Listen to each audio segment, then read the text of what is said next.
Assalomu alaykum do'stlar. Men hozir Dona sayohatchi shunday joyga keldim. Hozir Surxondaryoning Angor tumanidamiz. Angor tumanining Talimaron qishlog'ida bu yerlar asosan mana shu tirish qovunlari bilan mashhur ekan.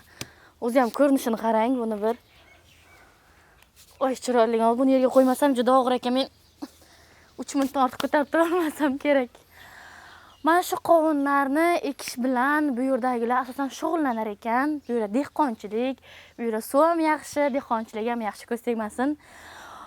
Birgalikda hozir bizda videoni ko'rish davomida like bosib, obuna bo'lishni unutmang, fikrlaringizni ham qoldiring. Hozir dehqonning o'zi bilan suhbat qilamiz. Mana shu qovunlar haqida, dehqonchilik haqida birga eshitamiz. Qani ketdik do'stlar. Qani mana hozir dehqon bobomizning, amakimizning o'zlari qovunlar bu pishgan, daladan uzib kelingan, shu yerga hammasi saqlanib, endi esa sotuvga olib ketyaptilar. Assalomu alaykum. Assalomu alaykum. Aka, qandaysiz? Yaxshimisiz? Charchamayapsizmi? Sog'lig'ingiz yaxshimi? Dehqonchiligingizga baraka. Rahmat, umringizga baraka. Ko'rishimiz mumkin. Bu yerda hozir nechta qovun bor? Bu yerda 4000 talar qovun bor. 4000 tadan, ha. 4000 dona qovun bor. Katta, kichik hammasi. Asosan biz dehqonchilik qovun bilan shug'ullanamiz va karam ekamiz. Surxondaryo Angor Talimaron tumanida. Bizda qovunchilik ota-bobomiz ekib kelgan bu qovunlarni, shirin qovun, chidamli, po'sti qalin qovun, ichi shirin qovun. Mana bozorlarga manaki olib chiqyapmiz. O'zimizning bozorlarimizga olib borib sotamiz. Buni qaysi oy ekiladi? Bular asosan tirish may oyida ekiladi. 3 oy mobaynida tirish qovun etilib pishadi. May oyida, 3 oyda. May, iyul, avgust uzib olinadi. Avgustning oxirlarida uzilib olinadi. Asosan ko'proq dalada turdirsak, saqlanishi yaxshi bo'ladi. Ham ta'mga yaxshi inadi. Ko'proq dalada qolish kerak, pishib bo'lgandan keyin ham. Pishib bo'lgandan keyin ham dalada qolish kerak. Unda qishda qanday saqlash mumkin bular? Uzoq vaqt saqlashning yo'llari. Buni qishda saqlashimizda hozir mana salqin soyaga qo'yganmiz. Undan keyin donasini ichidan terib olib, uylarga, to'r setkalarga, qamishdan bo'lgan setkalarga setkalab, balanga tepaga bog'laymiz. O'sha qo'yib chiqasizlar. Qovunda, mana qovunlarda o'zlaringiz hamma dehqonchilik bilan oilaviy ishlaysizlar, shundaymi? Ekish boshidan oxirigacha. Boshidan oxirigacha o'zimiz dehqonchilik qilamiz, o'zimiz ekamiz, o'zimiz chopiqini ham qilamiz, ishlaymiz. Ortiqcha kuch olmaysizlar. Ortiqcha xarajat qilmaymiz. O'zimizning hammamiz shu dehqonchilik bilan kelyapmiz. Bir nafaqat qovun, boshqa karam, piyoz hamma dehqonchiliklardan ekamiz. Hozir qancha yeringiz bor mana shu yerda o'zida? Bu yerning o'zida hozir 25-30 sotk yerimiz bor. Shu 25-30 sotk yeringizdan qancha daromad olasiz? Yilda hisoblaganmisiz? Endi yiliga hisoblasak, endi bozorlarimiz yaxshi bo'lib tursa, Xudoga shukr 30 million, 25 million daromad bo'lyapti. Necha marta ekin ekiladi qaytaman? Bizda Surxondaryoda bitta yerga 3 marta ekin ekiladi, 1 yil mobaynida. 1 marta, 3 marta nimalar ekasiz asosan? Asosan birinchi bizda Surxondaryoda karam bilan shug'ullanamiz, karam ekamiz. Ko'kat ekamiz, chisnok ekamiz. Bu qovunlarni ekasizlarmi shu yerga, boshqa joygami? Bu qovun ham o'zimizga bo'lgan shu Talimaronda ekilgan. Talimaronda. Masalan, mana shu bittasini qanchaga ozdan olib ko'rsatamasda. Voy. Ko'tarish ancha qiyin. Mana shu qancha turishi? Bozorga qancha ketadi? Instagram mana. Og'ir ekan. Juda og'ir. Mana shu ko'rib turgan qovunlaringiz bozorga 50 minggacha sotyapmiz donasini. 50 minggacha? 50 minggacha sotilyapti. Nima uchun aynan shuni ekishga tanlagansiz? Bu azaldan ota-bobolarimiz ekib kelgan tirish qovunni ekilishi sababi hosildorligi yaxshi birinchidan, ikkinchidan qattiqligi mana uni chidamligi mana ekiladi. Shuning uchun qishki qovun deb tirish qovun ekiladi. Qishki qovun deb tirish qovun ekiladi. Agar bundan boshqa qovunlar ham ekamiz, atlasli amir qovun, handalak, ko'kcha qovunlar ekiladi. Ular asosan yozgi qovunlar hisoblanadi. Bu qovun tirish qovun ekiladi. O'zi qattiqligi mana chidamliligi mana qattiqligi mana chidamligi mana tirish qovun saqlanishi yaxshi. Saqlanish. Hozir siz aytdingizki, asosan mana shunday salqin joylarda saqlaymiz bularni deb, soya salqin joyda. Internetda yoki boshqa joylarda ko'rganmizki, osma qovunlarni osib qo'yishadi. Shu bilan qanday bu saqlanishi, nimaga aynan buni yerga saqlaymiz, ularni qovun turi qandayki, uni osib saqlaymiz. Buni yerga qo'yishimiz maqsad, soyaga qo'yishimizdan maqsad issiqda ezilib ketmasligi uchun yerga salqinga qo'yiladi. Buni osib qo'ysak ham internetda ko'rgansiz, biz ham ko'rganmiz, internetda ham osib qo'ysangiz bo'ladi. Lekin osib qo'yishdan oldin 10-15 kun salqinda shunday joyiga taxlab qo'ysangiz, qaysi qovun bo'shashib, qaysi qovun qattiqligi ma'lum bo'lib qoladi. O'shandan keyin buni siz aytayotganday setkaga tepaga ilsak bo'ladi. Uni hozir kiygandan buni tepaga ilib taylasangiz, ichida qolayotganlari, ezilib kelgan mashinada ezilib kelganlari lat yegib joyida chirib ketishi mumkin. Hozir bitib turgandan keyin 10-15 kun ichida qaysi qattiq, qaysi bo'shligi ma'lum bo'lib qoladi. Boshqa turi yo'q, hozir bu yerda faqat shu Bu yerda faqat tirish qovun bor. Hozir yana ko'rdikki, mana orasida tarvuzlar bu yerda kalichalar ham bor ekan, keyin karam ekanlar. O'zi faqat atrofda faqat dehqonchilik, bog'larda ham chiroq qo'yibdi. Uylarni ham dehqonchilik ekanligini ko'rish mumkin. Keling birga hozir karamimizni ham borib ko'ramiz.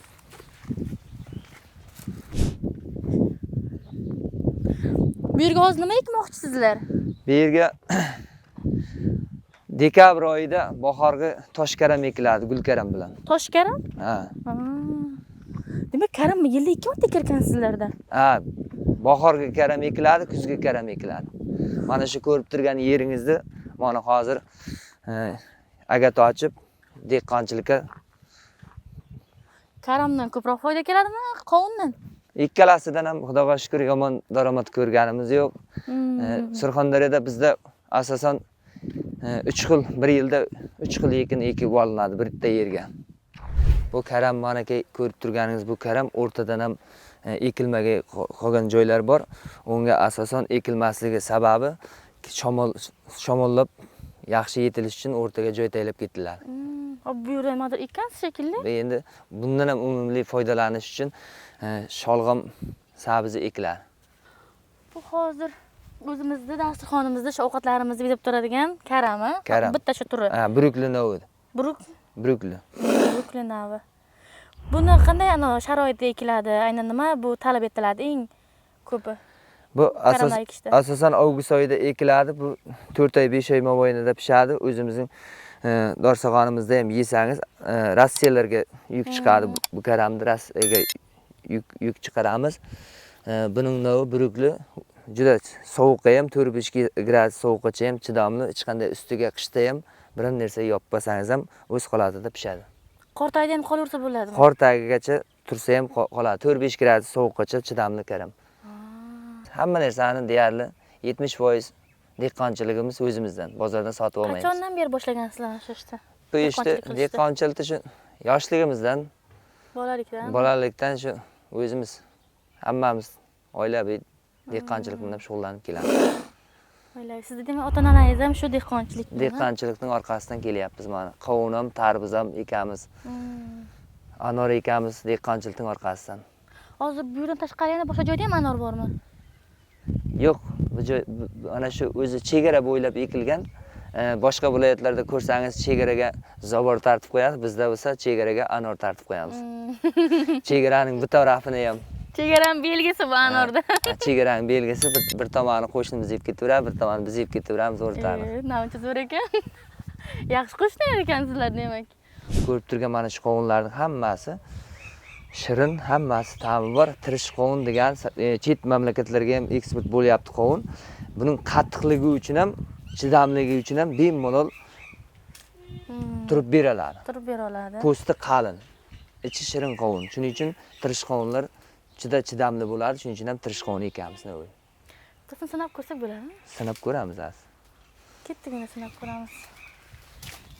Bir yeb ko'rasiz, ta'miga baho berasiz, keyin Talimaronning tirish qovunlari deb yeb ko'rib baho berasiz.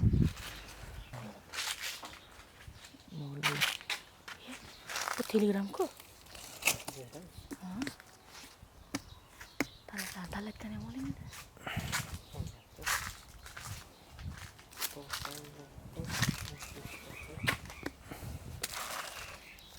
Sizga buni ko'rsa. Mana qarang. Oling. Navcha shirinchami? multfilm qahramoniga o'xshaydi. Mana ko'rib turgan qovunlaringiz mana tirish qovun. Hozir ta'mini ham ko'rasizlar. O'ta po'sti qalin, shirin qovun.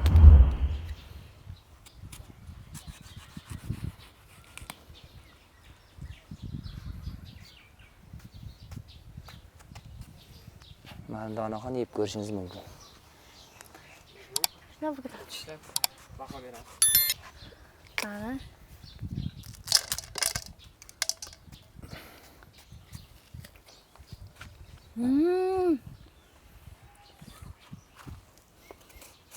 O'zi qishki qovunlar yemasdim, qishda qovunlar yemasdim. Lekin bilmagan uchun yemas ekanman-da. Endi bilib oldim. Gap bo'lishi mumkin emas ta'miga. Rostdan po'sti mana qalin bo'lar ekanda, qattiq.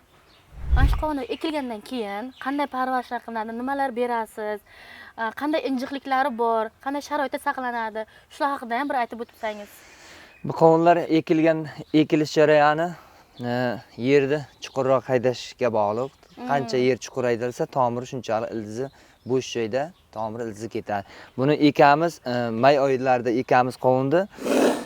Buni ekib ko'garib chiqqandan keyin 1 metrga bir donadan yeniligi 1 metrdan bir donadan ekiladi, ko'chadi urug'i. O'zining urug'ini, 1 metrga. o'zining urug'ini o'ziga ekamiz. Misol shu yilgi pishgan qovun bo'ladigan bo'lsa, shuning yaxshi zo'r chiroyli pishganini yana olamizda, o'zining urug'ini yana keyin qayta ekaveradi. Mana shu xususiyati zo'r. Bu tirish qovunning afzalligi. Keyin ham buni ekib bo'lganimizdan keyin chobuq jarayoni bo'ladi. Chobuq jarayonida ko'garib bo'lgandan keyin 40 kun chobuq qilib qo'yamiz, bir ham sug'ormaymiz ham, bunga hech qanday suv shart emas. 40 kun. 40 kun chilla degan narsa bo'ladi. Ana shu chilla vaqtida tomiri pastga qarab, suvsizlikdan qiynalib pastga qarab ketadi, o'zi ketadi. Yerning namiga faqat, ha? Ha, yerning namida holatida chobuq bo'ladi-da, keyin 40 kun sug'orilmaydi. Nimaga deb so'rasangiz, 40 kun mobaynida bu yerga tomiri ildizi ko'proq ketadi. Shuning uchun keyin palaklar o'lish jarayoni kamayadi. Agar buni siz chopiqdan keyin bir an haftadan keyin chopiq qilib sug'orib qo'ysangiz, palak pishish jarayonida tomiri holsizlanib, palak o'lish holatiga keladi. Qovun o'zi 5 marta sug'oriladi. Yo'q, haftasiga emas. Umumiy ekilish jarayonida 5 marta sug'orsa kam suv ichar ekanda. Chunki u kam suv ichishiga sabab qovunimiz shirin bo'ladi. Agar siz 7-8 marta sug'orib qo'ysangiz, qovunning o'zining ta'mi, xususiyati qochadi. Qancha kam suv ichsa, qovuningiz shuncha shirin bo'ladi. Afzalligi shunda. Bu qovun unday ko'p injiqlik talab etmaydi. Injiqlik qovun talab etmaydi. Mana ko'rib turgan qovunlaringizni mana ki daladan uzib kelib, mana shu holatga shunday qo'yib qo'yamiz. O'zi dekabrgacha mana tashqarida salqinda turadi. Dekabrdan keyin uyda podbollarga ilib qo'yamiz, saqlaymiz. Uylarda saqlaymiz. Endi shuna oxirida yakunlash qismida sizning maslahatingizni berib o'tsangiz, o'zingiz tavsiyalaringizni. Mana Xudoga shukr, men dehqonchilik qilib Surxondaryoda Angor Talimarjon tumanida turaman. Ismim Xolmirzayev Odil. Mana shu dehqonchilikning orqasidan mana mashina minyapmiz, mana to'ylar qilyapmiz. Xudoga shukr. Kam bo'lganimiz yo'q. Mana shu qovunning daromadi, manaki bir sezonda 60 million, 70 milliongacha daromad qilamiz mana shu qovunning o'zidan. Bir qovun bilan emas, bizda karamlar bilan ham shutib dehqonchiligimiz. Bir yilda Surxondaryoda bitta tomorqaga 3 ekin qilamiz. Kuzgi, bahorgi, o'rtada ham o'zimizning misol dehqonchilik bo'lgandan keyin chorvachiliklarimiz ham bor. Chorvachilarimizga ham hashak-pashak sepib olamiz yerlarimizga. Yerlarimizda birontasi bo'sh yerimiz yo'q. Hatto mana shu ko'rib turgan qo'shnilar bilan chegaradagi zabor shaklida bo'lib turgan onalar ham dehqonchiligimizga kiradi. Rahmat. Sog' bo'ling aka. Dehqonchiligingizga baraka, ishlaringizga rivoj tilaymiz. Savdoyingizga ham, dehqonchiligingizga ham hammasiga baraka tilab qolamiz. Rahmat, sog' bo'ling.